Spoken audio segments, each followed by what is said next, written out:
आणि आता थेट कणकवलीमध्ये जाणार आहोत, जिकडे ठाकरे गटाचे नेते भास्कर जाधव बोलतायत. छत्रपती शिवराय, हिंदुहृदय सम्राट, शिवसेना प्रमुख माननीय बाळासाहेब ठाकरे, आपल्या राज्यघटनेचे शिल्पकार भारतरत्न डॉक्टर बाबासाहेब आंबेडकर यांना अभिवादन करतो.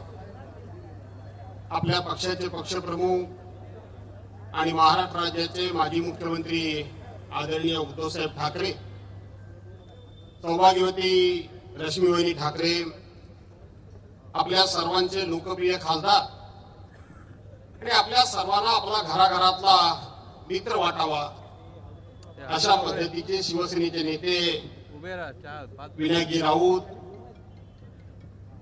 आणि आपल्या सर्वांचा अतिशय जवळचा मित्र म्हणजे तरुणांचे तर गळ्यातला ताईत म्हणायला लागेल आणि ज्याचं आता मालवणच्या किल्ल्यावर उद्धव साहेबांनी जाहीरपणे कौतुक केलं तो विधिमंडळातील माझा लढवय्या सहकारी आमदार वैभव नाईक,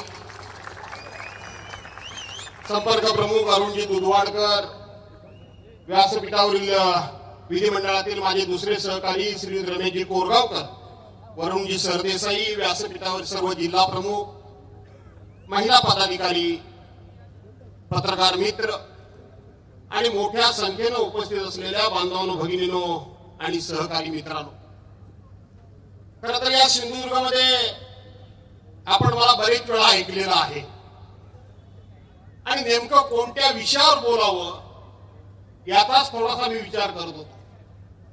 वैभवजी, सकाळी आपली जी सावंतवाडीची सभा झाली त्या सभेला खूप मी लवकर आलो. मी तिथे एका ठिकाणी बसून तुमची सगळ्यांची भाषणं मी ऐकली. तुमचं ऐकलं, आमचे गुरुनाथ गौरी शंकर खोतांचं ऐकलं, त्या सावंत मॅडमचं ऐकलं, अशी सगळ्यांची भाषणं मी ऐकली. भाषणं ऐकली नाही अशातला भाग नाही. भर ऊन होतं आणि म्हणून उद्धव साहेब आल्याबरोबर उद्धव साहेबांनी मला संधी दिली तरी सुद्धा मी मुद्दामून फक्त आभार मानले आणि त्या ठिकाणी बसलो. कुडाळला मी मुद्दामच गेलो नाही कारण सगळे उन्हातून चालू होत. इथं आल्यानंतर नेमकं कोणत्या विषयावर बोलावं या बाबतीत कधी नव्हे तो माझा संभ्रम निर्माण झालेला आहे. मी पूर्वी कोंबडीवर पण बोललो की नाही बोललो? कोंबडीवरच ना, कशावर बोललो? हा तेच ते, त्याच्यावर बोललो. लघु, मध्यम आणि सूक्ष्म नाही तर सूक्ष्म त्याच्यावरही बोललो. स्वर्गीय बाळासाहेब ठाकरे यांनी या नाऱ्याला जो शाप दिला होता तो शाप काय दिला हा सुद्धा उद्धव, तुझ्यावर जेव्हा एसीबीची चौकशी लागली आणि त्याच्या विरोधात मोर्चा काढायला जेव्हा मी आलो होतो त्याच वेळेला सभागृहामध्ये मी सांगितलं. मी त्यावेळेला थोडा घाई गडबडीमध्ये किस्सा सांगितला. असाच शिवसेना प्रमुखांचा मी मंत्री असताना मला फोन आला. फोनवर चौकशी झाली, बोलणं चालणं झालं आणि शिवसेना प्रमुखांचा स्थायी स्वभाव एकाएकी उफाळून आला. शाळेमध्ये गाळांतर भरायची तुम्हाला सवय असेलच आणि साहेब बोलता बोलता फटकन बोलून गेले, अरे भास्कर, या टिंब ते मधलं गाळांतर तुम्ही भरा. नाऱ्यावर मी काही अन्याय केला? मी कळवळून म्हणालो की साहेब, शिवसेना मी पण सोडली, परंतु ज्या पद्धतीने हे लोक वागतायत साहेब, घाटला व्हिलेज मधल्या एका कोंबडी विक्रेता म्हणू का आणखी काय म्हणू, कोंबडी विक्रेत्याला तुम्ही महाराष्ट्र राज्याचा मुख्यमंत्री केला आणि तोच आज तुमच्या विरोधात गरळ ओकतोय. साहेब असे म्हणाले त्यावेळेला, भास्कर, तो माझ्यावर गरळ ओकतोय, तो उद्धववर वाटेल ते बोलतोय, साहेबांच्या शब्दात मी बोलतोय, साहेब रागवू नका, पण तुला मी आज सांगून ठेवतो, हा नाऱ्या पदा करता प्रत्येकाच्या दारोदार भीक मागत भटकत फिरेल, हे माझा शाप आहे. साहेब साक्षात सिद्ध पुरुष होते. साहेबांनी या देशामध्ये जे जे शब्द उच्चारले, जे जे भाषेत सांगितलं ते खरं झालंय. आणि आज हे लोक दारोदार भिका मागतायत, दारोदार फिरतायत. मला प्रश्न उद्धव साहेबांना मला एक विनंती करायची आहे. ज्या पद्धतीने शिवतीर्थावर तुम्ही छत्रपती शिवाजी महाराज आणि आपल्या आई वडिलांची शपथ घेऊन सांगितलं की मी खरं बोलतोय, या अमित शहा आणि या लोकांनी माझ्या घरामध्ये येऊन अर्ध मंत्रिमंडळाचं वाटप, मी त्यामध्ये मुख्यमंत्रीपद सुद्धा दोघांनी अर्ध घेऊया हा त्यांनी शब्द दिलाय. मी खोटं बोलत नाही. त्यानंतर साहेबांना मी सांगितलं की ह्यांची योग्यता नाही की पुन्हा पुन्हा तुम्ही ह्यांच्याकरता शपथ घ्याव्यात, ही यांची योग्यता नाही. पण आज मला तुम्हाला मी तुमच्या निमित्तानं संपूर्ण महाराष्ट्राला प्रश्न विचारायचा आहे की उद्धव साहेब, तुम्ही सातत्यानं असं कळवळून बोलता की मला मुख्यमंत्री व्हायची खरोखर इच्छा नव्हती, माझी अपेक्षा नव्हती, मला मुख्यमंत्रीपद व्हायचं नव्हतं, मी कधी विचार सुद्धा केला नव्हता. पण त्यावेळची परिस्थिती निर्माण झाली म्हणून मला ते घ्यावं लागलं, परिस्थिती रूप घ्यावं लागलं. माझा प्रश्न आहे, या सिंधुदुर्गामधल्या सुद्धा अनेक लोक, अनेक जण महापौर झाले. कैलासवासी वामनराव महाडिक पहिले आमदार शिवसेनेचे झाले, पहिले खासदार शिवसेनेचे झाले, मुंबईमध्ये महापौर झाले, दत्ता दळवी इथं बसलेले आहेत ते महापौर झाले. असे अनेक लोक मोठमोठ्या पदांवर सिंधुदुर्गातले रत्नागिरीमध्ये गेले. अरे एवढंच कशाला, राज्याचे मुख्यमंत्री दोन झाले. पहिले प्रिन्सिपल बापा मनोहर जोशी सर झाले आणि दुसरा हा नागोबा झाला. लोकसभेचे अध्यक्ष मनोहर जोशी सर झाले. म्हणजे देशाच्या सर्वोच्च व्यासपीठाच्या प्रमुख सुद्धा पदी या ठाकरे घराण्यानं सर्वांना बसवलं. कोणाला आमदार केलं, कोणाला खासदार केलं, कोणाला जिल्हा परिषद केलं, कोण मंत्री झाला, संत्री झाला. पण चार पिढ्या या महाराष्ट्राकरता राबून 4 पिढ्या.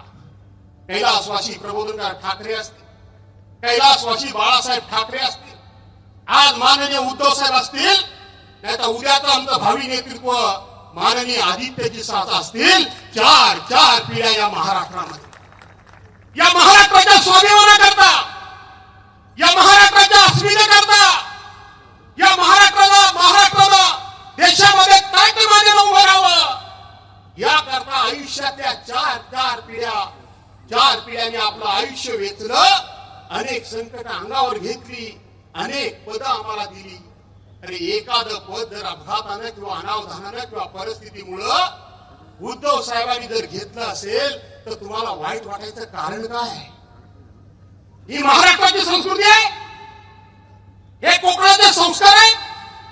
अरे उन्हातानातून जर आम्ही प्रवास केला आणि जर एखाद्या वेळेला आपल्याला ऊन लागलं, धाप लागली, दम लागला तर थोडस एखादं जर झाड दिसलं तर आपण त्या झाडाच्या सावलीखाली बसतो आणि पुन्हा कधीतरी त्या रस्त्याने जायची वेळ आली तर गेल्याबरोबर आठवण करतो की त्या दिवशी घामाघूम झालो होतो, सावली करता या झाडाच्या खाली मी बसतो. या झाडानं मला सावली दिली, या झाडानं त्यावेळेला माझ्या डोक्यावर छत्रछाया धरली. त्या ठाकरे घराण्यानं 4 पिढ्या अनेकांना अनेक पद दिली. कुठलंही पद आपण स्वतः घेतलं नाही. आणि एक वेळ मुख्यमंत्री झाले उद्धव साहेब, तुमच्या काय पोटात पुसता जो काय मुरटा पडला, जी काय गळ उडली, सकाळ संध्याकाळ टीका करतायत, आरोप करतायत. आरोप करून थांबले नाहीत, विश्वासघात करून त्या उद्धव साहेबांना गाडीवरून त्यांनी खाली ओढलेलं आहे. उद्धव साहेब शांतपणे सगळं बघतायत, दिवस रात्र असते महाराष्ट्रामध्ये फिरतायत. परवानच्या दिवशी रायगडमध्ये 2 दिवस त्यांनी 6 सभा केल्या आणि आता आपल्या सिंधुदुर्ग रत्नागिरी विधान लोकसभा मतदारसंघात पुन्हा 6-7 सभा होणार आहेत. इतकं ह्या उन्हातून ते वळवळ फिरतायत. याचं कारण आपण सर्वांनी समजून घेतलं पाहिजे. प्रेमापोटी कोण जर म्हणाला उद्धव साहेबांना की पुन्हा उद्धव साहेब मुख्यमंत्री झाले पाहिजेत तर उद्धव साहेब त्याला हाताने हे करतात, थांबवतात. कारण त्यांचं आजही मत आहे की मला शिवसेनेचा शिवसैनिक मुख्यमंत्री करायचा आहे, स्वतःचा स्वार्थ नाही. त्यांना स्वतःचा स्वार्थ नाही. पण आम्ही जनतेने ठरवलंय ना की ज्या अपमानास्पदरित्या तुम्हाला त्या महाराष्ट्राच्या सर्वोच्च पदावर खाली ओढलंय, राजगादीवरनं खाली ओढलंय, आम्ही महाराष्ट्रातले सगळे लोक आणि त्याच्यामध्ये आमचा कोकण मागे अजिबात राहणार नाही. तुम्हाला सन्मानानं पुन्हा त्या स्थानावर बसवल्याशिवाय आम्ही स्वस्थ बसणार नाही, हा निश्चय आणि निर्धार आम्ही सर्वांनी केलेला आहे. आणि म्हणून ही जबाबदारी आपल्या सर्वांची आहे. ही जबाबदारी आपल्या सर्वांची आहे. आपण ही सर्वांनी जबाबदारी पार पाडली पाहिजे. आणि आपणही विचारलं पाहिजे की ज्या घराण्यानं एवढी सगळी पदं जगाच्या पाठीवर, मला वाटत नाही कुठलं असं घराणं असेल की एवढी सगळी पदं झिरकारून टाकून, नाकारून टाकून ती आमच्यासारख्या कार्यकर्त्यांना द्यायची आणि अपघाताने एखादं पद घ्यायची वेळ आली तर आम्ही असा विश्वासघात करायचा. हे आपले संस्कार आहे, ही आपली संस्कृती आहे, ही आपल्या कोकणाची परंपरा आहे. ही आपल्या कोकणाची परंपरा नाही. आणि म्हणून बांधवांनो, भगिनींनो, हाच निर्धार, हा निश्चय आपण सर्वांनी करावा, अशा प्रकारची मी आपल्या सर्वांना विनंती करतो. काय चाललंय का या महाराष्ट्रामध्ये? हे नाऱ्याचे दोन चंगू मंगूत ना, चंगू मंगू. तो एक तो नेपाळी वॉचमनच्या पोरासारखा दिसतो. तो कोणतो नेपाळी वॉचमनच्या पोरग्यासारखा. तुमच्याकडं आंबेकाडाला नेपाळी मला वाटतं भरपूर आहेत ना, आमच्याकडे रत्नागिरीत पण आहेत नेपाळी. आणि म्हणून तो नेपाळी वॉचमन सारखा पोर. अरे सकाळ संध्याकाळ तिच्या आयला टीव्ही नुसता चालू रे केला की हा थोबडा घाणेरडा साला समोर. सकाळ संध्याकाळ अशी अंगाची तळपायची आग होते. दुसरं ते चर्शी. आणि सध्या बाकी शेतकरी जरी मरत असतील उपाशी, त्यांचं काय पीक नाही आलं तरी नेत्याच्या डोक्यावर मात्र सध्या पीक भारी आलंय. बघितलंच की नाही, नवीन पीक आलंय सारखं. ते असं असं असं असं सावळायलाच लागतं सारखं पीक. आणि म्हणून ते पीक आलंय. ते नेते, हे नेत्यांनी दोन चंगू मंगू. मला कळत नाही, शिवसेना मी सुद्धा सोडली होती, राष्ट्रवादी काँग्रेस मी सुद्धा सोडली. याच मैदानावर तुझ्या समोरच वैभव नाईक, त्यावेळेला त्यांनी माझ्यावर आरोप केला होता त्या चर्शीनं. आणि मी त्या चर्चाला सांगितलं होतं, त्यांनी माझ्यावर आरोप केला होता की भास्करची उद्या सगळी फिल्म जाहीर करतो. उद्या पण तो बोलेल पुन्हा. भास्करची उद्या फिल्म जाहीर करतो की तो त्यावेळेला शिवसेना प्रमुखांच्यावर काय बोलला होता, शिवसेनेवर काय काय बोलला होता, की पत्रकारांना सगळ्या क्लिप देतो. त्याला मी काल सांगितलं होतं आणि आज पण पुन्हा सांगतो, त्या मैदानात मी सांगितलं होतं की मी जर कधी एक शब्द तरी शिवसेनेबद्दल 15 वर्षामध्ये वाईट, शिवसेना सोडल्यानंतर सुद्धा शिवसेना प्रमुखांबद्दल एवढा जर शब्द सोडला, वाईट बोललो असेल आणि त्याची क्लिप जर तुम्हाला दाखवलीस तर मी राजकारण सोडेन. नपेक्षा तू एका बापाच्या पोटची औलाद नाही, हे मी जाहीर करून टाकेन. मला माहित आहे 15 वर्षाच्या दीर्घ कालखंडामध्ये मी शिवसेना प्रमुखांबद्दल, शिवसेनेबद्दल अवाक्षर एका शब्दानं काढलेलं नाही, हे मला पूर्णपणे माहित आहे. आणि मी सांगितलं होतं मी राजकारणात निवृत्त होऊन जाईन जर ह्या क्लिप व्हायरल केल्या असतं. आणि म्हणून मित्रांनो, आज हे जवळजवळ सगळं यांचा संस्थांचं संपलेलंच आहे. काही यांच्यामध्ये राहिलेलं नाही. उद्धव साहेब बोलतील त्या कल्याणच्या दंगलीबद्दल, पण मला भारतीय जनता पार्टीला या निमित्तानं प्रश्न विचारायचा आहे. कालच्या गोळीबाराच्या निमित्तानं. आणि हे षडयंत्र आजचं नाहीये, हे षडयंत्र बरेच वर्षाचं आहे. लक्षात ठेवा. काय षडयंत्र आहे? 2012 साली कैलासवासी हिंदू हृदय सम्राट शिवसेना प्रमुख मान्य बाळासाहेब ठाकरे हे आपल्यातून निघून गेले, स्वर्गवासी झाले, देवाज्ञा झाली. आणि त्याच दिवशी भारतीय जनता पार्टीनं डाव आखायला सुरुवात केली की हीच खऱ्या अर्थानं शांत असलेल्या उद्धव साहेबांच्या हातातून शिवसेना हिसकावून घेण्याची हीच वेळ आहे. शिवसेना संपवायची हीच वेळ आहे. आणि संपूर्ण यादी पाहिजे तर मी तुम्हाला सांगेन, परंतु उद्धव साहेबांचं भाषण तुम्हाला ऐकायचं आहे. त्यांनी इतर पक्षातले वेगवेगळ्या प्रकारचे वेगवेगळे लोक आपल्या पक्षामध्ये घ्यायला सुरुवात केली, आपल्या पक्षामध्ये. कारण त्यांना शिवसेनेला शह स्वतः देता येत नव्हता. आणि म्हणून त्यांना असं वाटलं की आम्ही वेगवेगळ्या पक्षातली वेगवेगळ्या प्रकारची वेगवेगळी गुंड मंडळी आम्ही आमच्या पक्षामध्ये घेतली की शिवसेनेला आम्ही शह देऊ, अशा प्रकारचा त्यांचा गुप्त प्लॅन होता. आठवा, आज हे संत नारोबा भाजपच्या, मी नाही संत नारोबा म्हणत, बाळासाहेब बोलले होते. मी काय याला संत बिंद बोलण्यातला नाही. आणि संत नारोबा म्हणण्यात पण काय एक गंमत होती. आणि म्हणून याच नारायण राणेंनी विधान परिषदेमध्ये भाषण केलेलं विधान परिषदेच्या पटलावर आहे. देवेंद्र फडणवीस समोर बसले होते गृहमंत्री, मुख्यमंत्री म्हणून. आणि त्यावेळेला नारायण राणेंनी सांगितलं, या सगळ्या देशामध्ये गुंडांचा पक्ष, भ्रष्टाचारांचा पक्ष, चोरांचा पक्ष, लुटारूंचा पक्ष, मटकेवाल्यांचा पक्ष, त्या ठिकाणी दारू धंदेवाल्यांचा पक्ष आणि गुंडांचा पक्ष आणि चोरांचा पक्ष कुठला असेल तर तो भारतीय जनता पार्टी. हा नारायण राणे विधान परिषदेमध्ये बोललेले रेकॉर्ड आहे. रेकॉर्ड कुठे लपून गेलेलं नाही. नारायण राणे बोलले होते आणि त्यावेळेला भारतीय जनता पार्टीच्या नेत्यांनी खूप मोठी बिरुदावली मिळवली होती. ते सांगितलं, मोठ्या पोंटेपणाने सांगत होते की आहे तसा घेऊ आणि पाहिजे तसा घडवू. आहे तसा घेऊ, पाहिजे तसा घडवू. एक तुमच्या पक्षाचा आमदार तुमच्याच मित्र पक्षाच्या कार्यकर्त्यांच्यावर गोळीबार करतो. एक आमदार पोलिसांच्या कानाखाली मारतो. एक तुमची महिला आमदार अभियंताच्या कानाखाली मारते. एक तुमचा आमदार कोणाच्याही तांगड्या तोडा, आम्ही त्याला टेबल जामीन देऊ म्हणून सांगतो. आणि एक तुमचे कार्यकर्ते, त्या ठाण्यामधली आमची एक महिला, नाव मला आता आठवत नाही, जी गरोदरबाई होण्याकरता, माता होण्याकरता, आई होण्याकरता सकाळ संध्याकाळ डॉक्टरच्याकडे जात होती आणि डॉक्टरच्याकडे तिने वेगवेगळे उपचार करून तिचे स्वप्न जवळजवळ पूर्ण होण्यात आलं होतं. ती आई बनणार होती. याच मिंदे गटाच्या लोकांनी त्या माऊलीला बाहेर खेचत आणलं. तिच्या पोटावर लाता बुक्क्या मारल्या. ती नाना तऱ्हेने विनवण्या करत होती, हात जोडत होती की मला कुठे वाटेल तिकडे मारा, पण माझ्या पोटावर मारू नका. माझ्या पोटामध्ये लहान बाळ आहे. माझ्या पोटामध्ये लहान बाळ आहे.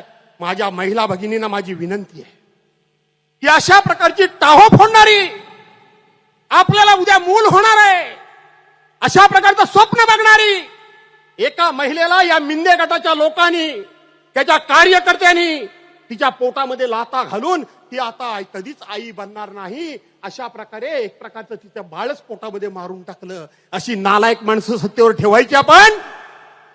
मला विचारायचं भारतीय जनता पार्टीला की तुमची स्लोगन होती की आहे तसा घेऊ आणि पाहिजे तसा घडवू. आज हा जे काय गुंडशाही सगळीकडे चालली आहे की ह्या अगदी त्या म्हणजे नेपाळी वॉचमनच्या पोरापासून सकाळ संध्याकाळ सगळे जे दम देत आहेत, मूळ भारतीय जनता पार्टी कुठली आहे?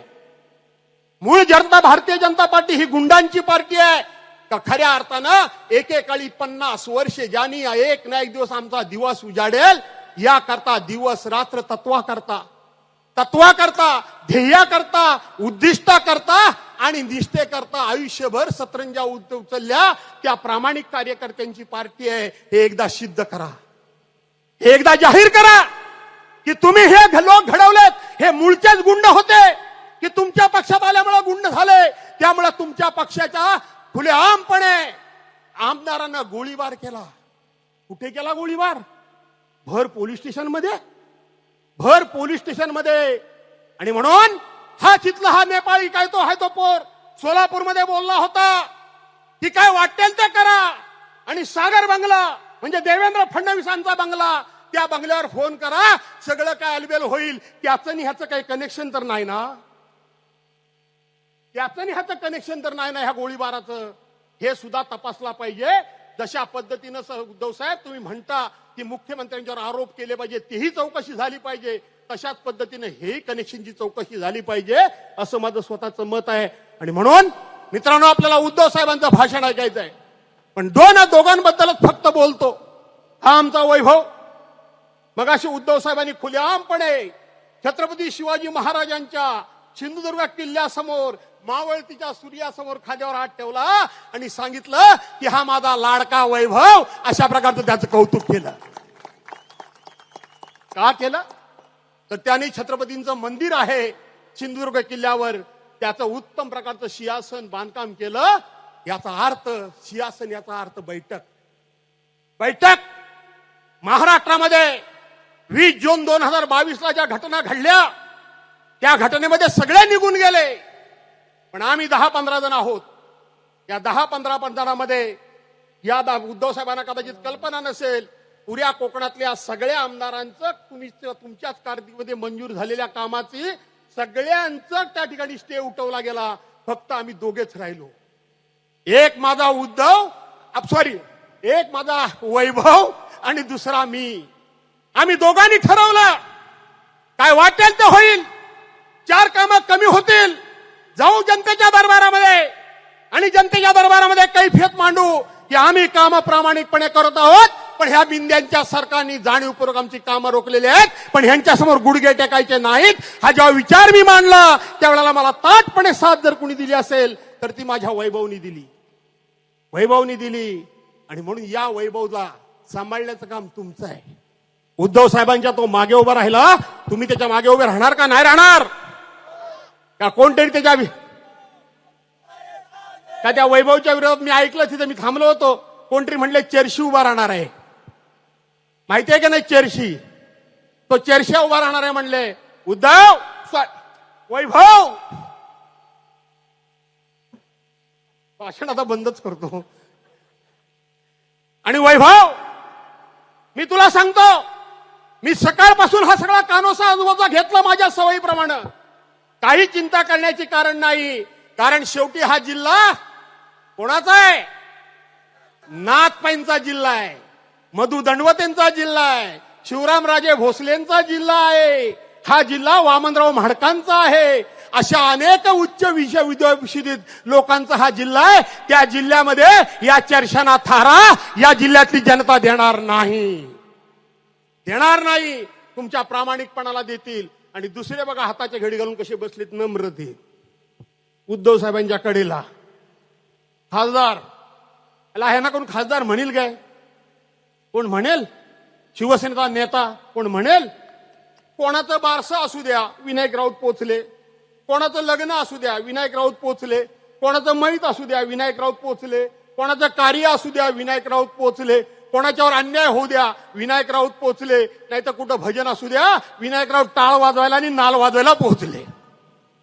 कोण हल्लीच्या जगामध्ये एवढा सर्वसामान्य लोकप्रतिनिधी कुठे मिळतोय तुम्हाला? सर्वसामान्य माणसाच्या सुखादुःखामध्ये, आनंदामध्ये, घरगुती कार्यक्रमामध्ये सामील होणारा. त्यापेक्षा मी खासदार आहे म्हणून माझी असला तरी मिरवतात काय काय ना, माझी बरोबर आहे का नाही? का पाजी किती मिरवतात? ते मिरवतात. हा विनायक राऊत मिरवतायत काय? विनायक राऊत मिरवत नाहीत, तर तो सामान्यातला सामान्य कार्यकर्ता म्हणून तुमच्या समोर वावरतोय. आणि म्हणून अशा एका खासदारला आणि अशा एका आमदारला पुन्हा एकदा विधानसभेमध्ये आणि लोकसभेमध्ये पाठवा. अशा प्रकारचा एक छोटा कार्यकर्ता त्या चिपळूणमध्ये तुम्हाला विनंती करायला आलो. एवढी हजारोंची संख्या उदा आपल्या वैभव, मी तुला धन्यवाद देतो की जनतेमध्ये तुझ्याबद्दल किती प्रेम आणि किती आपुलकी आहे. ही आपुलकी मतामध्ये परावर्तित करा आणि ज्यांनी ज्यांनी उद्धव साहेबांना धोका दिलाय त्या सर्वांना मातीमोल करा. अशा प्रकारचा आग्रह आणि विनंती करतो आणि आपल्या सर्वांची रजा घेतो. जय हिंद, जय महाराष्ट्र. एबीपी माझा, उघडा डोळे बघा नीट.